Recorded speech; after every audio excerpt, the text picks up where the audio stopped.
విశాఖలో Swiggy delivery బాయ్పై వినియోగదారుడి దాడి కలకలం రేపింది. అన్నా అని సంబోధించినందుకు దాడి చేసినట్లుగా తెలిసింది. సార్ అని పిలవాలి అంటూ కులం పేరుతో దూషించినట్లుగా సమాచారం. డెలివరీ బాయ్ డ్యూటీలో ఇవాళే జాయిన్ అయ్యాడు. మొదటి ఆర్డర్ ఆక్సిజన్ టవర్ నుంచి వచ్చింది. అడ్రస్ తెలియక కొంచెం కన్ఫ్యూజ్ అయ్యాడు. తీవ్ర అన్వేషణ తర్వాత 29వ ఫ్లోర్కి వెళ్ళాడు. ఒక యువతి వచ్చి ఆర్డర్ తీసుకుంది. ఇంతవరకు బాగానే ఉంది. లిఫ్ట్ వద్దకు వచ్చిన ప్రసాద్ అనే వ్యక్తి స్విగ్గీ బాయ్పై దాడి చేశాడు.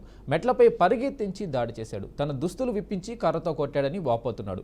తనతో బలవంతంగా 2 లెటర్లు రాయించారని ఆరోపించారు. తప్పు చేశానని రాయించారని వాపోయాడు. తనకు తగిన న్యాయం చేయాలని డిమాండ్ చేస్తున్నారు. తనపై దాడి చేసిన ప్రసాద్ అనే వ్యక్తిపై దాడి చేయాలని డెలివరీ బాయ్ కోరుతున్నాడు. కేసు నమోదు చేసుకున్న పోలీసులు దాడి చేసిన ప్రసాద్ను కోర్టులో హాజరుపరిచారు. న్యాయస్థానం నిందితుడికి 14 రోజుల రిమాండ్ విధించింది.